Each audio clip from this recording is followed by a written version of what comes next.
नमस्ते आप सभी को। कैसे हैं आप सब लोग। अपने भारतीय संस्कृति के हिसाब से आज अमावस्या है। पितृपक्ष का आखिरी सर्व पितृ विसर्जनी अमावस्या भी कहते हैं। ये जो हमारा अपनी भारतीय संस्कृति की भी गजब बात है। अपने हर चीज़ के लिए कुछ न कुछ त्यौहार और इस तरह से है कि हम अपने पितरों को याद करें, यानी जहाँ से जो हमको इस धरती पर लेके आए, जिनके पुरुषार्थ और परिश्रम से हम लोग हैं, वो ऐसे उन लोगों को हम याद करें। इसके लिए हमारा पूरा पखवाड़ा होता है कि हमारे जो पूर्वज हुए, और श्राद्ध की भी बड़ी महिमा है। नॉर्मली आज की तारीख में हम पूछते हैं लोगों को, बेटा आपके पिताजी का नाम क्या है, तो वो पिताजी का नाम क्या है, तो उसको अपने दादाजी का नाम भी पता नहीं होता और अगल बगल के पता नहीं। तो लेकिन नॉर्मली हमारी संस्कृति में क्या होता है कि जैसे हम अगर श्राद्ध करते हैं तो 3 पीढ़ियाँ अपनी, माताजी की तरफ की और ससुराल की तरफ की, तो और साथ में सपिंडी में जितने भी लोग हैं तर्पण में सभी का नाम आता है। तो इस तरह से आप कम से कम अपने पितामह, प्रपितामह और वृद्ध पितामह जो है सारे लोगों को याद करते हैं कम से कम साल में एक बार। वैसे रोज़ याद करने का विषय है, लेकिन साल में एक बार याद करते हैं। ये कृतज्ञता ज्ञापित करने का एक तरह से पर्व है। जैसे पश्चिम में होता है ना थैंक्स गिविंग डे, तो इस तरह से हमारा पूरा एक दिन नहीं, पूरे 15 दिन हैं। हम अपने जो पूर्वज थे, हमारे पितर थे, हमारे जिनके बदौलत हम हैं, क्योंकि अगर आप देखेंगे तो हमारे जो तीसरी पीढ़ी थी, यानी हमारे दादाजी ने जो संघर्ष किया उतना हमारे पिताजी ने संघर्ष नहीं किया।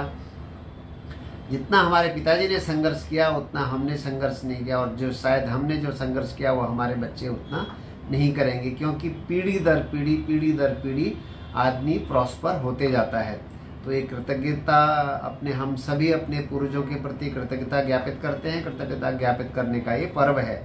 और कल से फिर शुरू हो रहा है शक्ति पर्व, यानी नवरात्रि, शारदीय नवरात्र आरंभ हो रहे हैं। साधारण तौर पर शक्ति आराधना के नाम पर हम इसको जानते हैं। पूरे भारत भर में अलग अलग तरह से जो लोग पूजा पाठ वगैरह, उपासना वगैरह करते हैं, विशेष तौर से माता जी की इसमें उपासना होती है। और दशहरा आएगा, फिर उसमें रावण वध और इस समय लंका विजय की थी, ऐसा बताते हैं। तो हमारे जीवन में इसका महत्व क्या, कहानी तो बहुत हो गई। तो हमारे जीवन में इसका महत्व ये है कि हम अपने जो माता पिता हैं, जिनके पास में है, वो बड़े सौभाग्यशाली हैं, उनकी सेवा करें, उनकी रिस्पेक्ट करें, उनको मान सम्मान दें, उनकी बातें सुनें। क्योंकि जब एक बार जो गया वो गया। आप जाने के बाद उनको याद न करो तो भी चलेगा, लेकिन जब तक हैं तो उनकी सेवा वगैरह करनी चाहिए।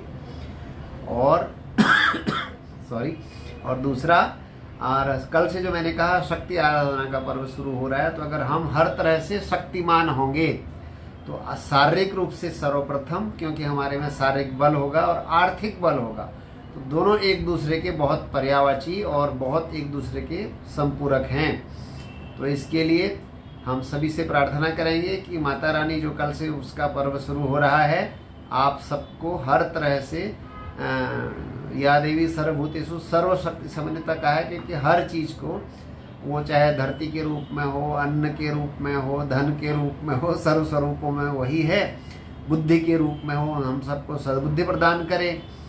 और हमारे जीवन में सब अच्छी अच्छी चीज़ें हैं, क्योंकि ये जीवन कब आना और कब जाना हमारे बस में है नहीं। जब तक है हम हमारे जीवन में जो है शांति पूर्वक, सदाचार पूर्वक जिए।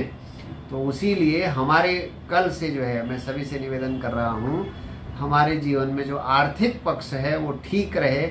उसके लिए हमारी जो योजना है, नियोजन है हमारा, चाहे इंश्योरेंस का विषय हो, इन्वेस्टमेंट का विषय हो, ट्रेडिंग का विषय हो, उन सब विषयों का भी इन 9 दिन में पुनरावलोकन करें।